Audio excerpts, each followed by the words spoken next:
Muchos de nosotros cuando fuimos a la primaria, en una materia que se llamaba Ciencias Naturales, aprendimos acerca del ciclo de la vida, o también más adelante en la secundaria en biología. De alguna manera nosotros se nos explicó, ¿no? Nuestro maestro de primaria nos hablaba, como les digo, de este ciclo de la vida. Y en el ciclo de la vida nos dicen que las personas o los animales también nacen, crecen, se reproducen y mueren. Este es el ciclo de la vida que fuimos aprendiendo, como les digo, en la primaria o en la secundaria. Sin embargo, cuando nosotros nos planteamos más preguntas acerca de, por ejemplo, si esta vida es todo lo que hay, o por qué envejecemos y morimos, son muy buenas preguntas que pues, nos pudieran surgir. Y de hecho, una pregunta fundamental que yo resalto aquí para contestar es el hecho de saber, ¿no? Cómo llegó a ser el hombre pecador. Y podemos nosotros dar una respuesta bíblica, ¿no? Por ejemplo, si nosotros nos vamos al libro de Génesis,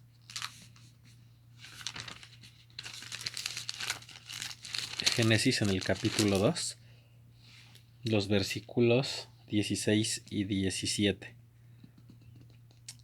Bueno, antes de eso, ¿no? Todos conocemos la historia, ¿no? De Edén y cómo se desarrollaron las cosas. Dice el 15, y Jehová Dios procedió a formar al hombre y a establecerlo en el jardín de Edén para que lo cultivara y lo cuidara. Y también impuso Jehová Dios este mandato al hombre: de todo árbol del jardín puedes comer hasta quedar satisfecho, pero en cuanto al árbol del conocimiento de lo bueno y lo malo, no debes comer de él, porque en el día que comas de él, positivamente morirás. O sea, fue un mandato que le dio Dios al hombre, un mandato razonable para que él pudiera mantenerse con vida. Creo que es una muy buena pregunta, ¿no? Saber cómo llegó a ser el hombre pecador, y podemos aquí analizar incluso, ¿no? El capítulo 3 para responder esta pregunta. Dice: ahora bien, la serpiente resultó ser la más cautelosa de todas las bestias salvajes del campo que Jehová Dios había hecho, de modo que empezó a decir a la mujer: ¿es realmente el caso que Dios ha dicho que ustedes no deben comer de todo árbol del jardín? Ante esto la mujer dijo a la serpiente: del fruto de los árboles del jardín podemos comer, pero en cuanto a comer del fruto del árbol que está en medio del jardín, Dios ha dicho: no deben comer de él, no deben tocarlo, para que no mueran. Ante esto la serpiente dijo a la mujer: positivamente no morirán, porque Dios sabe que en el mismo día que coman de él tendrán que abrírseles los ojos y tendrán que ser como Dios, conociendo lo bueno y lo malo. Por consiguiente la mujer vio que el árbol era bueno para alimento y que a los ojos era algo que anhelar. Sí, el árbol era deseable para contemplarlo, de modo que empezó a tomar de su fruto y a comerlo. Después dio de este también a su esposo cuando él estuvo con ella, y él empezó a comerlo. Entonces se les abrieron los ojos a ambos y empezaron a darse cuenta de que estaban desnudos. Por lo tanto cosieron hojas de higuera y se hicieron coberturas para los lomos.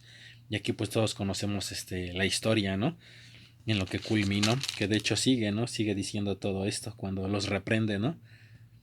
Porque el hombre se escondía. Dice aquí: Jehová Dios siguió llamando al hombre y diciéndole: ¿dónde estás?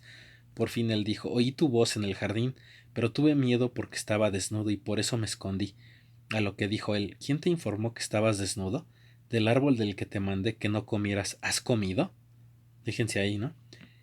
Y pasó el hombre a decir: la mujer que me diste para que estuviera conmigo, ella me dio fruto del árbol y así es que comí. Ante esto Jehová Dios dijo a la mujer: ¿qué es esto que has hecho? A lo cual respondió la mujer: la serpiente, ella me engañó y así es que comí. Y Jehová Dios procedió a decir a la serpiente: ¿por qué has hecho esta cosa? Tú eres la maldita de entre todos los animales domésticos y de entre todas las bestias salvajes del campo. Sobre tu vientre irás, y polvo es lo que comerás todos los días de tu vida. Y pondré enemistad entre ti y la mujer, y entre tu descendencia y la descendencia de ella.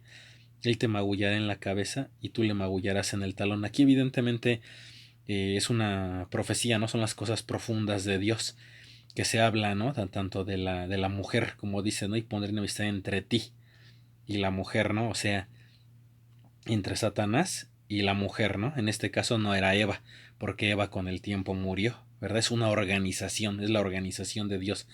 esa mujer y entre tu descendencia y la descendencia de ella, es decir, todos los demonios que más tarde se unieron con él y toda la gente mala que ha apoyado, ¿no? De alguna forma este gobierno. Y también en este caso, ¿no? Que nos habla acerca de la descendencia de la mujer, pues igual, ¿no? Podemos aquí ver a los ángeles, los 144,000, su organización de Dios, y también la gente que se esfuerza por hacer la voluntad de Él. Él te magullará en la cabeza y tú le magullarás en el talón. Pues parte de esta profecía ya se cumplió. Cuando Jesucristo murió fue como si Satanás le magullara en el talón, y falta por cumplirse después del reinado milenario, que más adelante vamos a hablar de eso, que él le magullará en la cabeza, o sea, lo destruirá, lo destruirá. Entonces aquí viene hablando de todo esto, dice: la mujer dijo: aumentaré en gran manera el dolor de tu preñez, con dolores de parto darás a los hijos, y tu deseo vehemente será por tu esposo, y él te dominará. Y Adán dijo: ¿por qué escuchaste la voz de tu esposa y te pusiste a comer del árbol respecto del cual te di este mandato? No debes comer de él, maldito esté el suelo por tu causa. Con dolor comerás su producto todos los días de tu vida, y espigas y cardos haré crecer para ti, y tienes que comer la vegetación del campo. Con el sudor de tu rostro comerás pan hasta que vuelvas al suelo, porque de él fuiste tomado, porque polvo eres y a polvo volverás. Ahí vemos también, ¿no?, la diferencia entre un ser espiritual, un ángel, y un ser humano, ¿no? El ángel no fue formado del polvo. Entonces por eso, ¿no?, todos estos tiempos, ¿no?, que ha pasado todo este tiempo, Satanás, ¿no?, continúa con vida y todo eso porque él no es un ser como nosotros, de carne y hueso y sangre, sino que él es un espíritu poderoso. Bueno, entonces analizando ya todo esto, respondimos la primera pregunta, ¿no?, de cómo llegó a ser el hombre pecador, porque es una pregunta que en algún momento nos podemos plantear todos, ¿no? Y sobre todo, ¿no?, saber de hecho qué implicó todo esto. Por ejemplo, primero podemos irnos nosotros a Romanos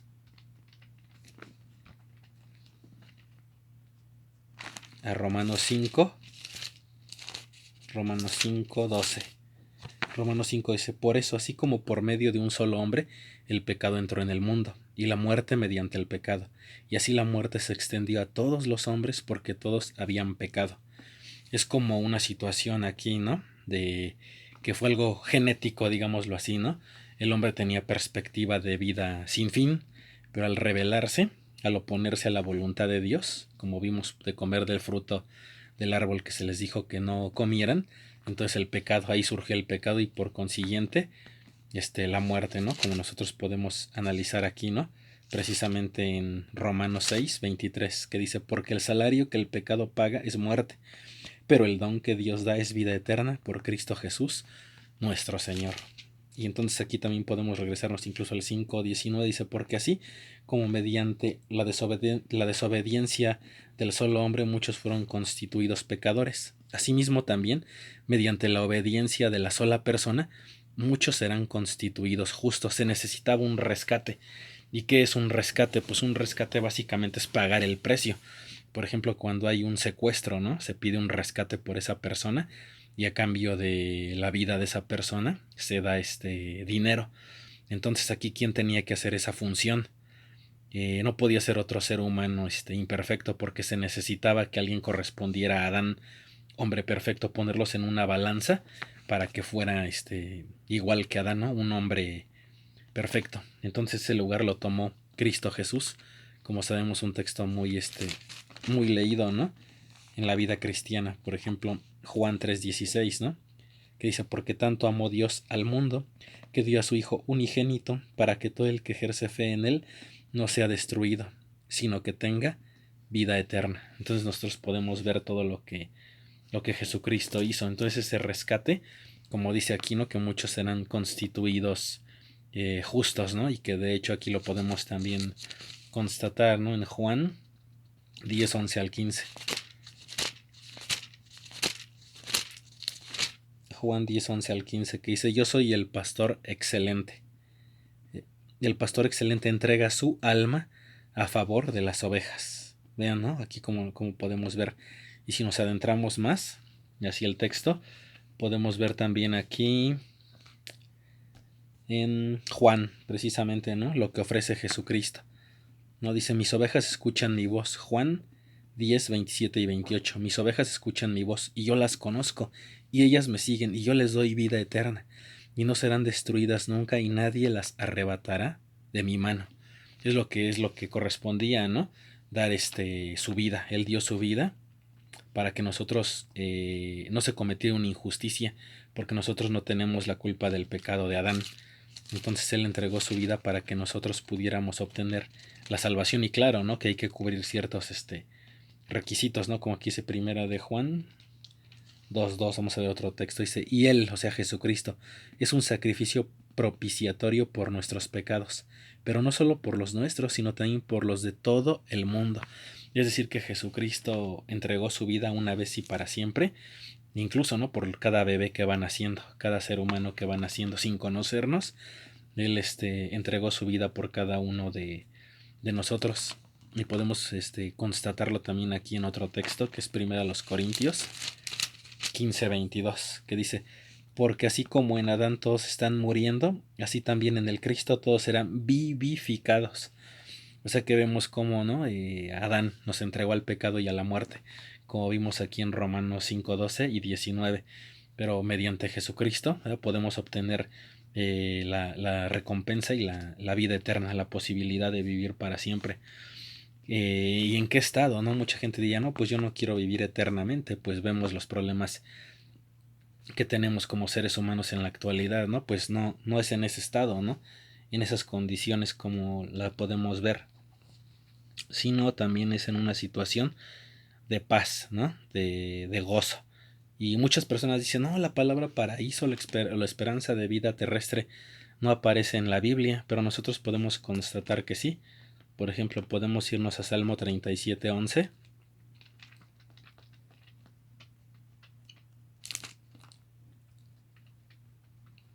El Salmo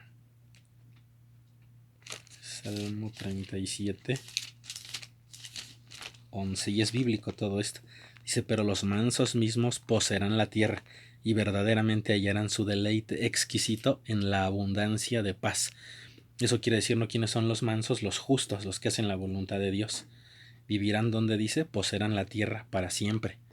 Dice, su deleite exquisito en la abundancia de paz, es decir, ya no en estos problemas tan difíciles que nos acontecen hoy día, ¿no? Como problemas de salud, de perder seres queridos en la muerte, de no tener para el sustento, de no tener para la ropa, de enfrentarnos a enfermedades, a la violencia, desintegración familiar, muchos problemas que de alguna manera quejan al ser humano. Entonces nada de esto ya existirá. Y de hecho la palabra, ¿no? Como vemos aquí aparece, ¿no? La palabra paraíso aparece aquí en la Biblia. Lucas 23:43. Y él le dijo, verdaderamente te digo hoy, estarás conmigo en el paraíso. Bueno, aquí podemos leer el relato completo. De hecho, me gustaría leerlo de la Reina Valera. Vamos a ver aquí cómo aparece.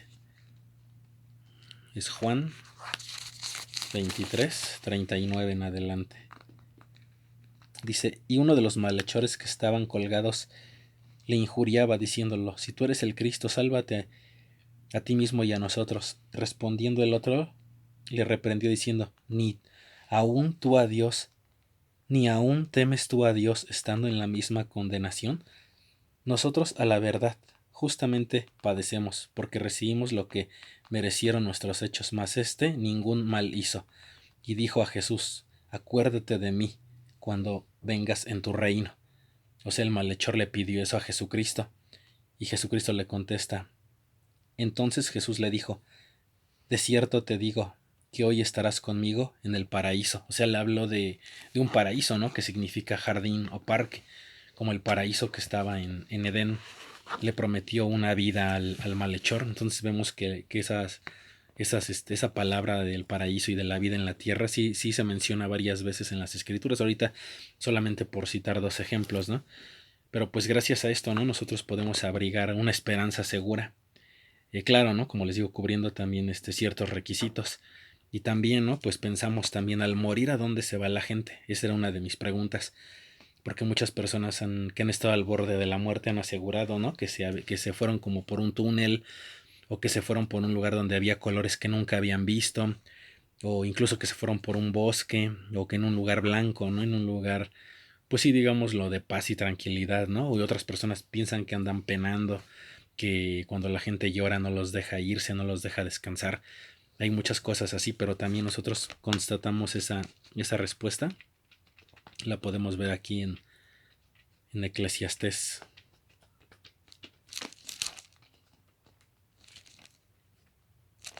Eclesiastés.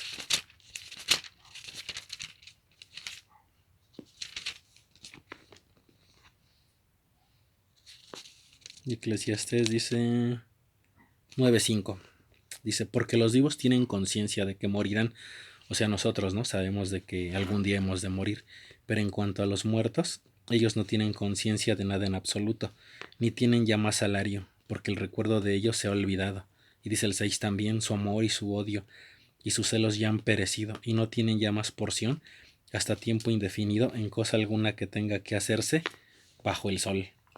Y luego el 10 termina diciendo, dice, todo lo que tu mano haya que hacer, hazlo con tu mismo poder, porque no hay trabajo, ni formación de proyectos, ni conocimiento, ni sabiduría, ya en el Seol o el sepulcro, y el lugar a donde vas. O sea, aquí podemos encontrar eso, ¿no? Que los muertos no están en ningún lado, no sufren, no sienten dolor, simplemente están durmiendo en la muerte. Y nosotros también podemos pensar, ¿no? Mucha gente dice, me reuniré con mis seres queridos cuando muera, o podemos verlos de nuevo aquí en la tierra. Podemos nosotros también ver las palabras de Jesucristo, aquí en cinco Juan 5 28 y 29, que dice, no se maravillen de esto, porque viene la hora en que todos los que están en las tumbas conmemorativas oirán su voz, y saldrán los que hicieron cosas buenas a una resurrección de vida. Así varios, ¿no? Como los siervos leales del pasado, ¿no? Como Abel, Abraham, Noé, Moisés, Jacob, todos ellos, ¿no? Y también siervos leales, ¿no? De la actualidad. Y saldrán, ¿no? Los que hicieron cosas buenas a una resurrección de vida, los que practicaron cosas viles a una resurrección de juicio, pero obviamente dándoseles la oportunidad porque mucha gente no conoció el mensaje de la Biblia, como en el tiempo de los aztecas, los mayas, ¿no? Mucha gente ha muerto en ignorancia. Entonces, Jehová Dios les puede dar la oportunidad de que aprendan de él ya en una vida paradisíaca, ¿no? Como ahorita analizamos, pero pues hay dos situaciones aquí, ¿no? Para la vida, ¿no? Como ahorita ya analizamos, ¿no? Cómo llegó a ser el hombre pecador, ya vimos que se necesita un rescate que pagó, ¿no? Cristo Jesús, como también ya lo aprendimos, y que nos ofrece, ¿no? Una esperanza tanto de vida, como ya lo vimos aquí, ¿no? Que dice que nadie arrebatará mis ovejas, porque las ovejas escuchan su voz, las ovejas lo conocen y él les dará vida eterna. Ya vimos lo que se ofrece, ¿no? Para la humanidad obediente. Y podemos también citar aquí otro texto, ¿no? Que es muy interesante de saber. Como es parte de, ¿no? Parte para lograr ese conocimiento, ¿no? Como se hace. Esto significa vida eterna. El que estén adquiriendo conocimiento de ti, el único Dios verdadero, y de aquel a quien tú enviaste, Jesucristo. Pero a lo mejor cuando lo leímos, obviamente, ¿no? Podíamos entrar en confusión. Decir, ay, ¿a poco solamente con adquirir conocimiento de Dios ya obtendremos la vida eterna? No hace falta más que eso, ¿no? Hace falta fe, ¿no? La fe es la expectativa segura, la demostración evidente de realidades, aunque no se contemplen, y sobre todo hacer obras, ¿verdad? Eso es lo que a la mayoría no nos puede fallar. Podemos tener conocimiento, incluso fe, pero ese conocimiento y esa fe va a estar muerto si no tenemos obras. Entonces nosotros podemos ver también aquí, ¿no? Lo que precisamente dice la palabra de Dios respecto a este tema.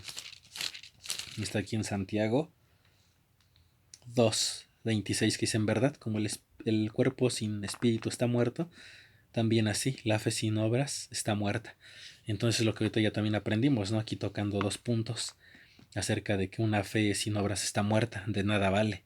Hay que hacer obras con nuestro prójimo, como más adelante vamos a analizar aquí todo lo que refiere a este tema.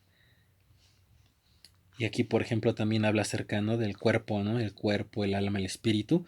Pues vemos todo eso, ¿no? Que al morir la persona simplemente deja de existir, como leímos hace rato en Génesis 3:19, donde decía que polvo eres y a polvo volverás, ¿verdad? De ahí formó Jehová Dios al hombre.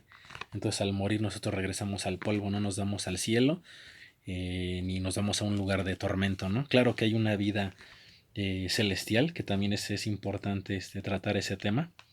Es muy importante abordar ese tema porque quienes van al cielo, quienes tienen la esperanza de vivir en el cielo. También este asunto no se ha cuestionado bastante, ¿no? Al respecto, y ahorita yo les quisiera dar respuestas acerca de esos temas, porque es interesante. Muchas personas dicen que en la Biblia no existe la palabra, ¿no? Que vayan a ir al cielo, literal, porque como dicen, puede ser que la Biblia, a lo mejor las personas, ¿no? La tocan como un instrumento, ¿no? Según a como ellos quieran o lo entiendan, pero podemos nosotros analizar textos, ¿no? Yo por eso, tengo aquí varios textos para que los comparemos, ¿no? Y veamos todo esto, que es una realidad. Por ejemplo, aquí en Revelación, Apocalipsis 14, del 1 al 5, dice todo esto, dice, y vi, y miren, el Cordero de pie sobre el monte Sión, y con él 144,000 que tienen escritos en sus frentes el nombre de él y el nombre de su Padre. Y oí un sonido procedente del cielo, como el sonido de muchas aguas y como el sonido de fuerte trueno. Y el sonido que oí fue como el de cantantes que se acompañan con el arpa tocando sus arpas, y están cantando como si fuera una canción nueva delante del trono y delante de las 4 criaturas vivientes y de los ancianos. Y nadie pudo dominar aquella canción, sino los 144,000 que han sido comprados de la tierra. Estos son los que no se contaminaron con mujeres, de hecho son vírgenes. Estos son los que van siguiendo al Cordero, no importa dónde vaya. Y aquí está lo importante. Muchos dicen, aquí no viene la palabra cielo, pero fíjense aquí en esta parte. Dice, estos son los que van siguiendo al Cordero, no importa dónde vaya. Y aquí lo importante, estos fueron comprados de entre la humanidad. Si aquí no se hablara del cielo, entonces ¿por qué dice que fueron comprados como si fueran las primicias, algo selecto? Esos fueron comprados de entre la humanidad como primicias para Dios y para el Cordero, y no se halló en su boca falsedad, están sin tacha. Obviamente todos cometemos errores, pero quedan sin tacha para el... Obviamente quedan sin tacha para el Cordero y para Jesucristo. Cumplen de alguna forma ciertas cualidades, ¿no? Como podemos ver, ciertas cualidades o requisitos. Y en este aspecto nosotros podemos darnos cuenta, ¿no? De que realmente sí se hablaba de vida en el cielo. Y no solamente tenemos este texto, también por ejemplo tenemos aquí Colosenses 1:5.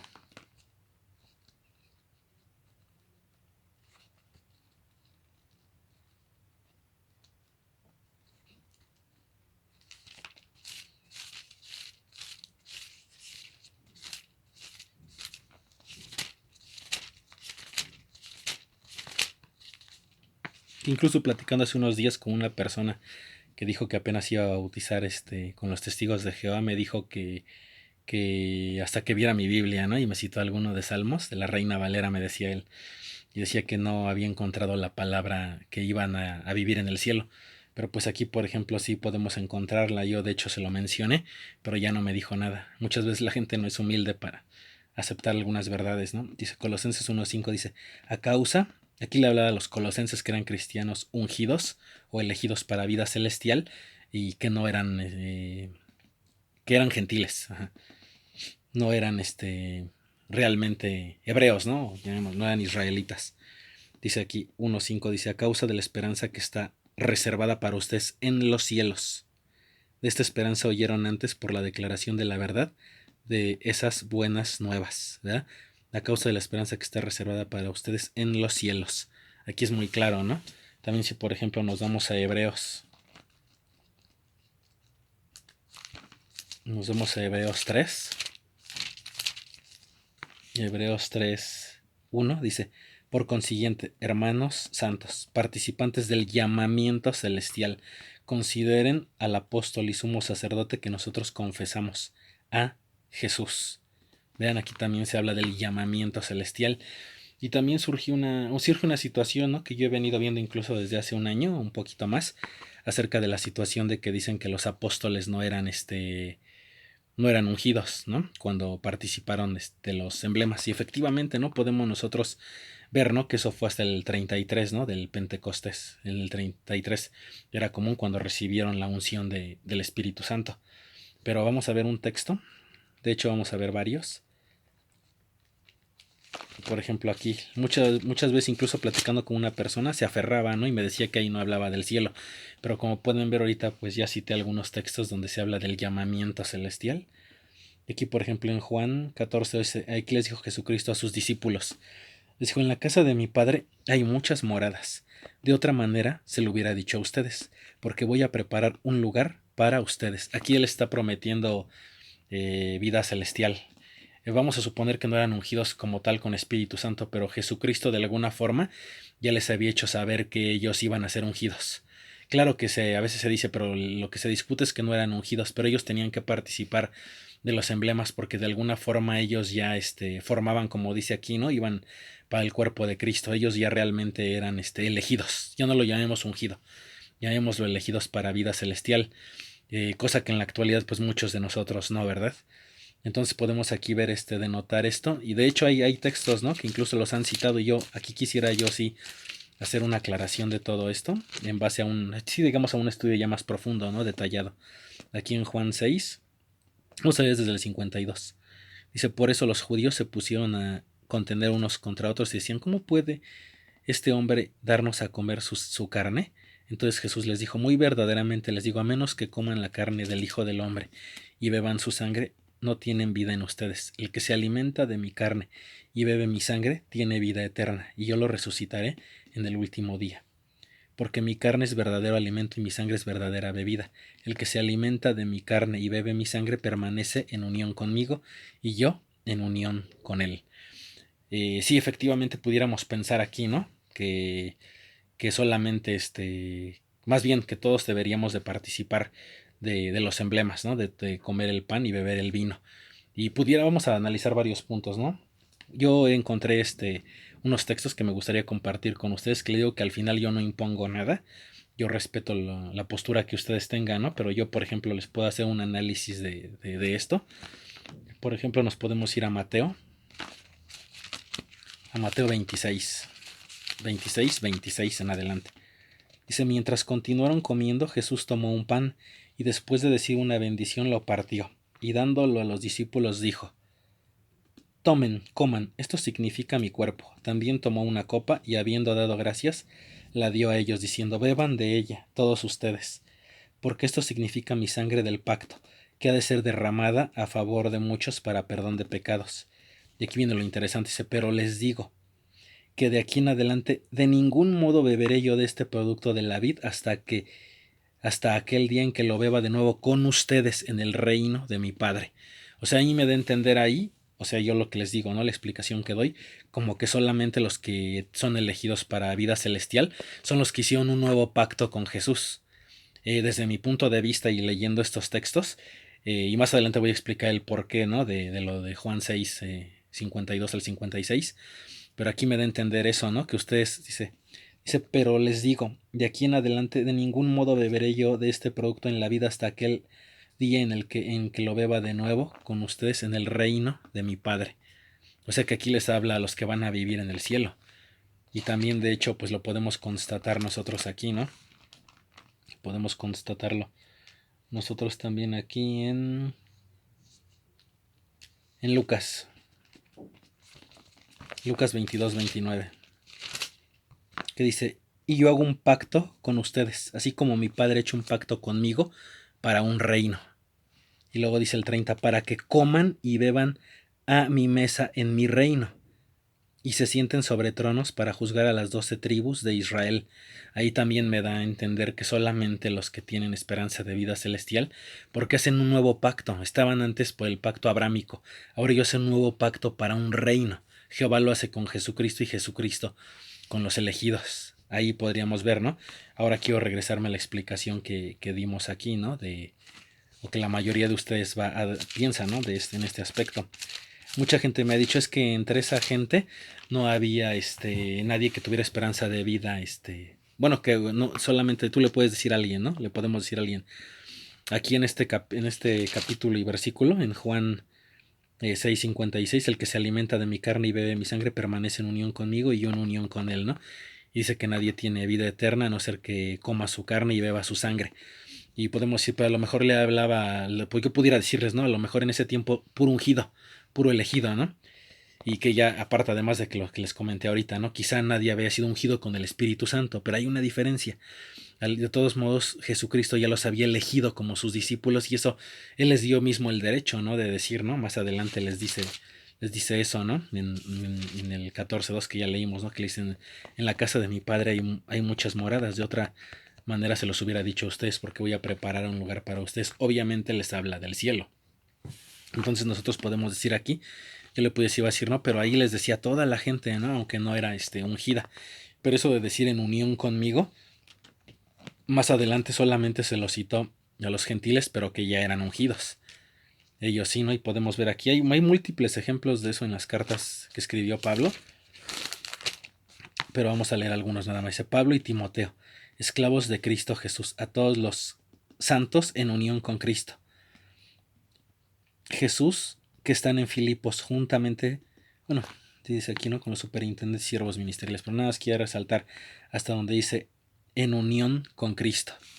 En unión, ¿no? Ahí se habla de la unión. También podemos leer de Efesios, igual 1:1. En Efesios 1:1 dice Pablo, apóstol de Jesucristo por la voluntad de Dios, a los santos que están en Éfeso y a los fieles en unión con Cristo Jesús. O sea, habla de unión como hermanos. O sea, ellos llegan a ser coherederos, ¿no? Como por ejemplo también podemos aquí responder otra pregunta que también es interesante, ¿no? ¿Cómo sabe alguien que es ungido? Que ha sido elegido, ¿no? Para vivir en el cielo. También es una buena pregunta que le pudiera surgir a cualquier persona, ¿no? Y aquí en Romanos 8:16, el Espíritu mismo da testimonio con nuestro espíritu de que somos hijos de Dios. Pues si somos hijos de Dios, también somos herederos. Herederos, por cierto, de Dios, pero coherederos con Cristo. O sea que se hablaba a la unión de los que tienen esperanza de vida celestial, tienen esa unión, esa hermandad con Cristo. Ellos sí llegan a ser en su totalidad hermanos del Cristo. Y aquí, pues bueno, podemos citar también de Colosenses. Me gustaría eso leerlo aquí, porque aquí no habla de unión con Dios, habla en el Cristo, ¿no? Dice así. Si leemos nosotros aquí ese mismo texto en la Reina Valera, de Juan 6, dice Juan 6, 52, no, bueno, vamos a leer desde ahí igual también. Entonces los judíos contendían entre sí diciendo, ¿cómo puede éste darnos a comer su carne? Jesús les dijo, de cierto os digo, si no coméis la carne del Hijo del Hombre y bebéis su sangre, no tenéis vida en vosotros. El que come mi carne y bebe mi sangre tiene vida eterna, y yo le resucitaré en el día postrero, porque mi carne es verdadera comida y mi sangre es verdadera bebida. El que come mi carne y bebe mi sangre, en mí permanece y yo en él. Aquí habla de en él, ¿no? De permanecer en él. Si nos vamos, por ejemplo, a leer Colosenses 2:6, aquí con la misma Reina Valera.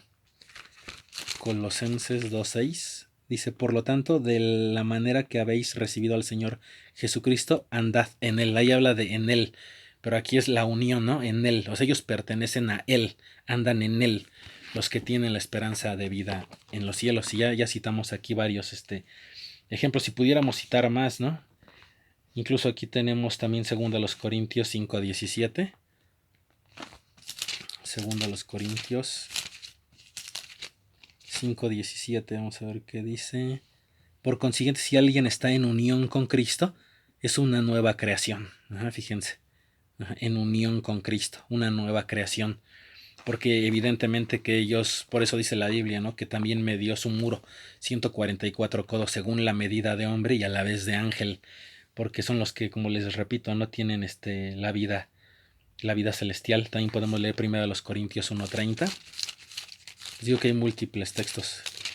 Primero los Corintios 1:30, que dice, pero a él se debe el que ustedes estén en unión con Cristo Jesús, que ha venido a ser para nosotros sabiduría procedente de Dios, también justicia y santificación y liberación por rescate. O sea, cierto, ¿no? Hay personas que tienen la esperanza de vida en la tierra y personas que tienen la esperanza de vida celestial, y ya leímos aquí varios textos, ¿no? Es interesante leer todo esto y pues sí son muchos factores que nosotros podemos considerar, ¿no? Ya ustedes también pueden comentarme algo acerca de esto, ¿no? Pero independientemente de la vida que sea, ya sea celestial o terrenal, hay un punto aquí importante también.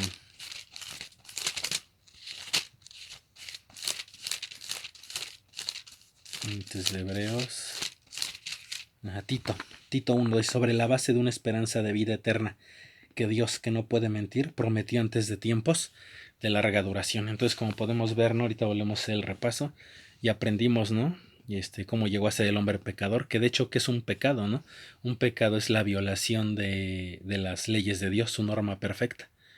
Entonces nosotros podemos ya ver cómo se violó esa ley de Dios cuando Adán y Eva comieron del fruto. También ya aprendimos acerca de la esperanza, ¿no? Que hay, que Jesucristo se dio en rescate por nosotros para que nosotros pudiéramos tener vida eterna. También abordamos el tema, ¿no? De en qué estado están los muertos, ¿no? Ellos no sufren ni sienten dolor, y la esperanza de la resurrección, ya sea resurrección terrenal o resurrección celestial. Pero vemos aquí cómo se habla, ¿no? Se habla de estos temas. Se habla del llamamiento celestial, incluso también aquí lo cita, quizá más adelante lo analicemos, pero pues podríamos citarlo. Aquí es Hebreos 6, en el 4, ¿no? Se habla, dice: porque es imposible tocante a los que una vez por todas han sido iluminados y han gustado la dádiva gratuita celestial. Aquí habla de la apostasía, ¿no? Pero se habla otra vez, o sea, sí hay personas que tienen esa esperanza de vida celestial, y sí lo menciona la Biblia, al igual que también menciona la palabra paraíso, ¿no? Que es la esperanza de vivir en un paraíso. También aprendimos aquí en Juan, Juan 10:16.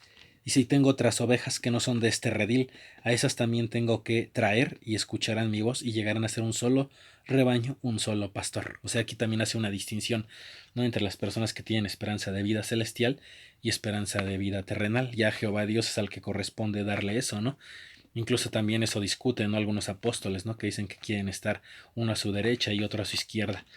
Pero hay otra cosa muy importante también, ¿verdad? Aquí vamos a suponer que el texto, ¿no? Que analizamos de Juan 6, ¿no? 56, donde habla de que bebamos, ¿no? Que muchos dicen, ¿no? Que todos debemos de beber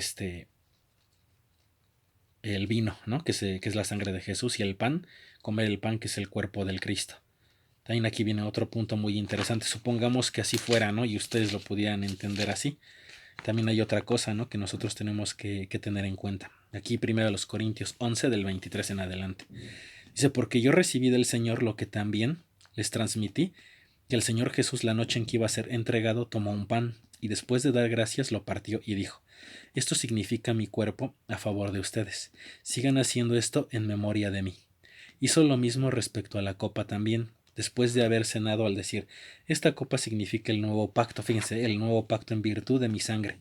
Sigan haciendo esto, cuantas veces la beban, en memoria de mí, porque cuantas veces coman este pan y beban esta copa, siguen proclamando la muerte del Señor hasta que Él llegue. Y aquí viene el punto importante, ¿eh?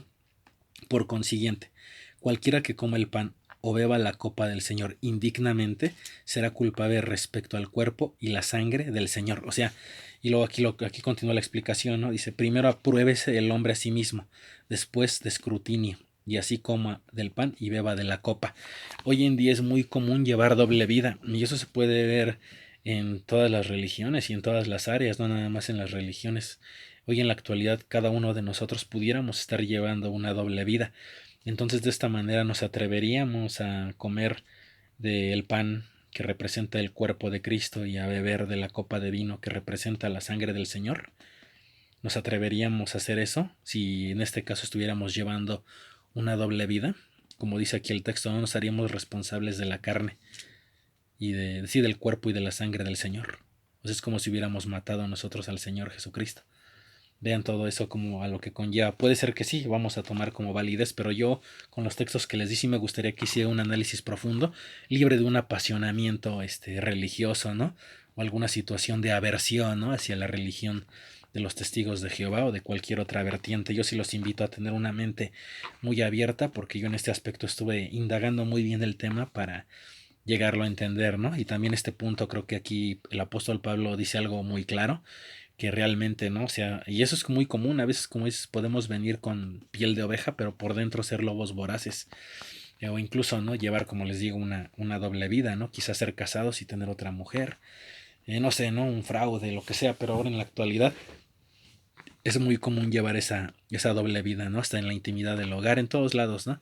En el trabajo también. Entonces yo por eso sí los invito a analizar todo esto, ¿no? quien entonces en este caso no pudiera participar de los emblemas. Aquí ya hemos dado prácticamente toda la explicación, también los textos no están en unión con él. Se citó también igual de la Reina Valera y hace diferencia en él, ¿no? Porque como les digo, ellos llegan a ser hermanos en el amplio sentido de la palabra, porque son coherederos, son herederos de Dios, pero coherederos con Cristo. Entonces ya prácticamente ya abordamos todo este tema. Pues también, ¿no? ¿Qué pudiéramos hacer, ¿no? Además de, como vimos aquí, ¿no? De adquirir este conocimiento, ¿qué podemos hacer para adquirir la vida eterna? Además de eso, no basta con el conocimiento, ¿no? Como mencioné, hay que hacer obras, y de hecho aquí pudiéramos citar de Romanos 13. Dice Romanos 13:8, dice, no deban a nadie ni una sola cosa, salvo el amarse unos a otros, porque el que ama a su semejante ha cumplido la ley. Muchas veces tendemos a endeudarnos, ¿no? Por una o múltiples razones, y aquí es un consejo muy sabio, ¿no? Mucha gente que se ha endeudado, pues termina pagando cantidades exorbitantes, ¿no? De intereses, hasta 5 veces más o 6 de lo que cuesta realmente lo que compró, o del préstamo que adquirió. Por eso aquí es muy sabia la palabra de Dios, ¿no? No deban a nadie ni una sola cosa salvo el amarse unos a otros. Pero luego ahí sí nos cuesta trabajo, ¿no? Amarnos unos a otros. Porque el que ama a su semejante ha cumplido la ley. Porque el código: no debes cometer adulterio, no debes asesinar, no debes hurtar, no debes codiciar, y cualquier otro mandamiento que haya se resume en esta palabra: saber. Tienes que amar a tu prójimo como a ti mismo. El amor no obra mal al prójimo, por lo tanto el amor es el cumplimiento de la ley. Y aquí también pudiéramos ver en Marcos 12, Marcos 12, 29 y 30, dice: Jesús contestó, el primero es: oye, oh Israel, Jehová nuestro Dios es un solo Jehová, y tienes que amar a Jehová tu Dios con todo tu corazón y con toda tu alma y con toda tu mente y con todas tus fuerzas. El segundo es tienes que amar a tu prójimo como a ti mismo. No hay otro mandamiento mayor que esto. Sí se puede también comprobar aquí incluso en Gálatas, ¿no?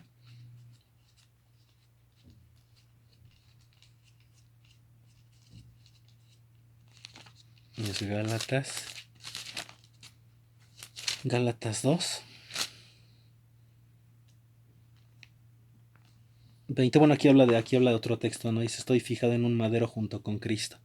Ya no soy yo el que vivo, antes bien el Cristo es el que vive en unión conmigo. Aquí se habla de todo esto. Pero ya más adelante el texto que yo quería citar es Gálatas 5:14. Dice: porque toda la ley queda cumplida en un dicho, a saber, tienes que amar a tu prójimo como a ti mismo. Así de fácil, ¿no? Si nosotros amamos a nuestro prójimo, no le vamos a hacer daño, no los vamos a hacer tropezar, y de igual manera, ¿no? Como aprendimos también, sobre todo el primero, ¿no? Tienes que amar a Jehová, tu Dios, ¿no? Con toda tu fuerza, con toda tu mente y con toda tu fuerza vital. Y eso, ¿no? Logrando bien al prójimo, por eso dicen que la ley queda resumida en estos dos mandamientos. Y efectivamente, ¿no? Pues hemos analizado ya bastante información ahora, y pues como les digo, ya se respondió en otras preguntas, ¿no? Como también quién tiene la esperanza de vida celestial, y ya comprobamos con textos bíblicos que sí se habla de vida en los cielos. También se habla de vida terrenal, ya lo aprendimos también. Aprendimos también, ¿no? En este aspecto que es lo de estar en unión con Cristo, y hablando, ¿no? Acerca de ese tema de si debemos de comer del pan o del vino, pues yo ya les di estos textos, ¿no? Que me gustaría también que los analizaran a fondo, el de Mateo 26 en adelante, y también analizar el texto que también citamos aquí de Lucas 22-29, esos textos que ya los tenemos como una base ahorita. Y también sobre todo el de Primera a los Corintios, ¿no? Primera a los Corintios 11, donde ahí habla el apóstol Pablo, no da una explicación que me parece razonable, independientemente de la opinión que tuvieran ustedes, ¿no? De decir, sí, solamente los ungidos, que yo ya les di las razones bíblicas. O también está la otra, ¿no? De que dijera, no, pues ahí le hablaba a todos. Pero si se fijan, en ese tiempo casi eran puros elegidos, puros ungidos para vivir en el cielo. Aunque recalco, ¿no? Si no se les había dado la unción con el Espíritu Santo, de alguna forma casi todo discípulo, más bien todo discípulo de aquella época, llegaba a ser ungido, ¿no? Tan solo el muchacho, ¿no? Que pregunta, buen maestro, ¿no? Que le dice, ¿por qué me dices bueno si solo uno es bueno? Dios. Le dice, ¿qué tengo que hacer para heredar la vida eterna? Y ahí le menciona una serie de requisitos, ¿no? Bueno, los mandamientos, ¿no? Que ahorita ya mencionamos.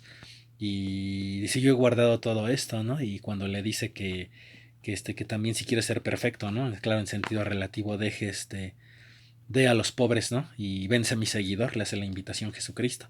Y se contristó, ¿no? Porque este muchacho tenía muchas cosas. Entonces, él se contristó, pero esa persona hubiera podido tener la esperanza de vida celestial, porque en ese tiempo casi por ungido, si se fijan las cartas que escribió Pablo, les habla a puro ungido, eran elegidos para tener vida celestial. Entonces, bueno, yo les dejo esta información, ¿no? Porque pues a lo mejor para muchos se les puede hacer difícil, ¿no? También incluso trasladarse, o no sé, ahorita cómo vaya a estar la situación, y pues aquí podemos nosotros, algo importante, ¿no? Recordar la muerte, ¿no? Del Señor Jesucristo, que entregó su vida por nosotros, y también me esforcé por responder algunas otras preguntas que quizá normalmente a lo mejor no se toca el tema, ¿no? Porque pues es un discurso nada más así el que dan, y ya aquí yo lo quise hacer, ¿no? Así como un diálogo, una plática, pues en el sentido de que ustedes me pueden responder en los comentarios, y pues sí, ¿no? Aquí dejo esta información para ustedes, y me gustaría pues que se pudieran beneficiar. Un saludo cordial a todos, y gracias por escuchar esta información, y pues aquí seguimos, y les mando un cordial saludo, un fuerte abrazo a cada uno de ustedes. Hasta luego.